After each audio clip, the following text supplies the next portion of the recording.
अस्सलाम वालेकुम नाजरीन, मैं आपका host Mohammad Munib. Welcome back my YouTube channel MB news. दोस्तों जी ਅਸੀਂ ਅੱਜ ਆਏ ਹਾਂ ਜੀ ਇੱਕ ਪਿੰਡ ਵਾ ਬੜਾ ਮਸ਼ਹੂਰ ਪਿੰਡ ਹੈ ਜੀ ਪੈਂਸਰੇ ਲਾਗੇ ਫੈਸਲਾਬਾਦ ਦੀ ਧਰਤੀ ਤੇ। ਠੀਕ ਹੈ ਜੀ, ਉਹਦਾ ਨਾਂ ਜੀ ਪੈਂਸਰੇ ਲਾਗੇ ਪਿੰਡ ਹੈ ਜੀ ਕਾਸੀ ਪੰਡੋਰੀ, ਬੜਾ ਮਸ਼ਹੂਰ ਪਿੰਡ ਹੈ ਜੀ। ਉੱਥੇ ਦੇ ਆਪਣੇ ਭਾਈ ਆ ਬਜ਼ੁਰਗ ਆ, ਉਹਨਾਂ ਨਾਲ ਗੱਲਾਂ ਕਰਦੇ ਆ ਜੀ ਕਿ ਇੱਥੇ ਦਾ ਮਾਹੌਲ ਕਿਸ ਤਰ੍ਹਾਂ ਦਾ, ਇਹਨਾਂ ਨੂੰ ਪਿੰਡ ਦਾ ਮਾਹੌਲ ਅੱਛਾ ਲੱਗਦਾ ਕਿ ਸ਼ਹਿਰ ਦਾ ਮਾਹੌਲ ਅੱਛਾ ਲੱਗਦਾ ਜੀ। अस्सलाम वालेकुम चाचू जी। वालेकुम सलाम जी। हाँ जी चाचू जी, की हाल है? ठीक हो? ठीक ठाक, शुक्र है मालिक दा। तुसीं सुणाओ? अल्हम्दुलिल्लाह जी, ठीक ठाक। की नाम है जी अपना? सफियान जी। सफियान साहब जी, ਇੱਥੇ ਰਹਿੰਦੇ ਹੋ ਕਾਸੀ ਪੰਡੋਰੀ ਦੇ ਹੋ ਜਾਂ ਕਿਸੇ ਹੋਰ ਜਗ੍ਹਾ ਦੇ ਹੋ? नहीं जी, जमपाल रिहायश इत्थे दी कासी पंडोरी दी। ਅੱਛਾ ਜੀ, ਤੇ ਤੁਹਾਨੂੰ ਪਿੰਡ ਵਿੱਚ ਰਹਿਣਾ ਚੰਗਾ ਲੱਗਦਾ ਕਿ ਸ਼ਹਿਰ ਵਿੱਚ ਰਹਿਣਾ ਚੰਗਾ ਲੱਗਦਾ? नहीं, सानू पिंड दे विच रहना अच्छा लगदा वा। माहौल पिंडां दा होर आ, शहरां दा होर आ। ਹਾਂਜੀ, ਤੇ ਪਿੰਡ ਵਿੱਚ ਕਾਹਤੋਂ ਰਹਿਣਾ ਤੁਹਾਨੂੰ ਚੰਗਾ ਲੱਗਦਾ? पिंड विच आबो हवा ताजी, फिर सब्जियां फ्रूट हर चीज ताजी लभदी है। शहरां में तुहानू पता कि लेट ही पहुंचदी आ, ते पिंडां दे विच इह कि ताजी आउंदी आ ते ताजी इस्तेमाल हुंदी। ਹਾਂ ਇਹ हाँ जी, जिमीदारा करदे।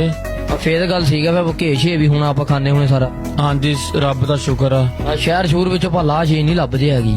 ਇਹ ਚੀਜ਼ਾਂ ਫਿਰ ਸ਼ਹਿਰਾਂ ਵਿੱਚ ਨਹੀਂ ਨਾ, ਤੁਹਾਨੂੰ ਇਹ ਪਿੰਡ ਦਿਹਾਤਾਂ ਦੇ ਵਿੱਚ ਇਦਾਂ ਦੀਆਂ ਚੀਜ਼ਾਂ ਹੁੰਦੀਆਂ ਵਾ, ਸ਼ਹਿਰਾਂ ਦੇ ਵਿੱਚ ਨਹੀਂ। ਅੱਛਾ ਜੀ, ਇੱਥੇ ਕਾਸੀ ਪੰਡੋਰੀ ਵਿੱਚ ਕਿਹੜੀ ਕੌਮ ਜ਼ਿਆਦਾ ਰਹਿੰਦੀ ਹੈ? ਤੇ ਜ਼ਿਆਦਾ ਇੱਥੇ ਰਾਜਪੂਤ ਤੇ ਗੁੱਜਰ, ਜੱਟ, ਮਲਕ ਸਾਰੀਆਂ ਬਰਾਦਰੀਆਂ ਨੇ, ਲੇਕਿਨ ਸਭ ਤੋਂ ਜ਼ਿਆਦਾ ਤਾਦਾਦ ਹੈਗੀ ਆ ਰਾਜਪੂਤ ਬਰਾਦਰੀ ਦੀ। ਰਾਜਪੂਤ ਬਰਾਦਰੀ ਦੀ। अस्सलाम वालेकुम बाबा जी। वालेकुम सलाम जी। की नाम है बाबा जी? असगर अली जी। असगर अली साहब। मैं कासी पंडोरी दे रहन वाला जी। हुण इस टाइम रिहायश लाहौर च।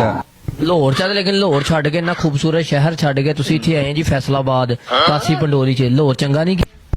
ਲਾਹੌਰ ਚ ਅੱਜ ਦੀ ਦਿਲ ਹੀ ਨਹੀਂ ਲੱਗਦਾ, ਫੇਰ ਵੀ ਜੰਮਪਲ ਪਿੰਡ ਦਾ ਤੇ ਪਿੰਡ 'ਚ ਹੀ ਦਿਲ ਲੱਗਦਾ। ਉੱਥੇ ਬਾਹਰ ਹੀ ਨਿਕਲਣ ਦਿੰਦੇ ਹੋਣੇ ਆ। ਜੀ ਉੱਥੇ ਸਮਝ ਲਓ 3-3 ਮੰਜ਼ਲਾ ਅੰਦਰ ਭੋਰਾ ਕਮਰੇ ਆ ਤੇ ਉੱਥੇ ਬੰਦ ਹੀ ਰਹਿਣਾ ਪੈਂਦਾ ਵਾ। ਸਾਹ ਘੁੱਟ ਜਾਂਦਾ ਹੋਣਾ। ਇੱਥੇ ਖੁੱਲੀ ਆਬਾ ਹਵਾ, ਦੁੱਧ ਇੱਥੇ ਮੱਝਾਂ ਦੇ ਪੀਣ ਨੂੰ, ਹਰੇਕ ਚੀਜ਼ ਖਾਣ ਪੀਣ ਲਈ ਹਰੇ ਬਾਈ ਮੱਥੇ ਲੱਗਦੀ ਆ, ਉੱਥੇ ਹਰੇ ਬਾਈ ਤਾਂ ਮੱਥੇ ਨਹੀਂ ਲੱਗਦੀ ਜੀ। ਇਹ ਵੀ ਦੀ ਗੱਲ ਸੀ। ਸਾਨੂੰ ਕੋ ਨਾ ਪੁਰਾਣੇ ਜ਼ਮਾਨੇ ਦੀਆਂ ਪੁਰਾਣਾ ਜ਼ਮਾਨਾ ਠੀਕ ਸੀ ਕਿ ਨਵਾਂ ਜ਼ਮਾਨਾ ਠੀਕ? ਨਵੇਂ ਜ਼ਮਾਨੇ ਨਾਲ ਜੀ ਪੁਰਾਣਾ ਜ਼ਮਾਨਾ ਹੀ ਠੀਕ ਸੀਗਾ। ਉਹ ਕਿਉਂ ਜੀ? ਆ ਹੁਣ ਤੁਸੀਂ ਅੱਜ ਕੱਲ ਹਾਲਾਤ ਦੇਖ ਲਓ ਕੀ ਹੋਈ ਜਾਂਦੇ ਆ ਦੁਨੀਆ ਤੇ। ਹਾਂਜੀ, ਇਹੀ ਸਮਝੋ ਵੀ ਉਹ ਫਿਰ ਪਿਛਲਾ ਜ਼ਮਾਨਾ ਹੀ ਠੀਕ ਸੀ ਨਾ। ਗੱਲ ਤਾਂ ਠੀਕ ਹੈ। ਸਬਜ਼ੀ ਜੀ ਦੇਖੋ ਅੱਲਾਹ ਤਾਲਾ ਦੀ ਨੇਮਤ ਆ, ਸਾਰੀਆਂ ਸਬਜ਼ੀਆਂ ਹੀ ਚੰਗੀਆਂ ਲੱਗਦੀਆਂ। ਵੈਸੇ ਸਭ ਨਾਲੋਂ ਜ਼ਿਆਦਾ ਕੱਦੂ ਅੱਛੇ ਲੱਗਦੇ। ਹਾਏ ਹਾਏ ਜੀ, ਕੀ ਬਾਤ ਹੈ ਜੀ। ਕੱਦੂ ਤੁਹਾਨੂੰ ਕਿਹੜੀ ਸਬਜ਼ੀ ਚੰਗੀ ਲੱਗਦੀ ਜੀ?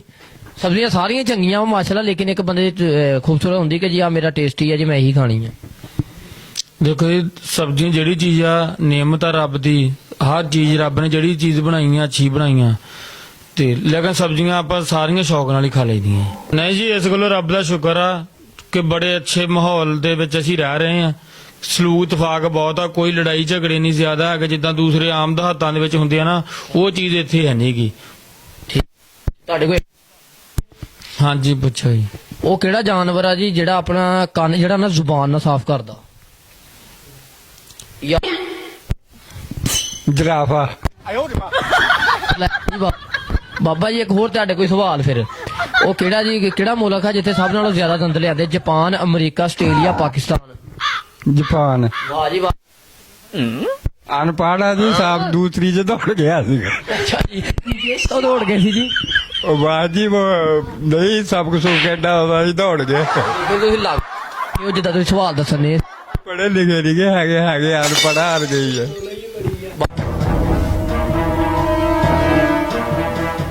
ਖਬਰਾਂ ਸੁਣ ਲਈ ਦੀ ਆ ਜੀ। ਦੇਖੋ ਇਹ ਝੂਠ ਦਾ ਤੂਫਾਨ ਅੱਜ ਕੱਲ ਚੱਲ ਰਿਹਾ ਖਬਰਾਂ ਦਾ।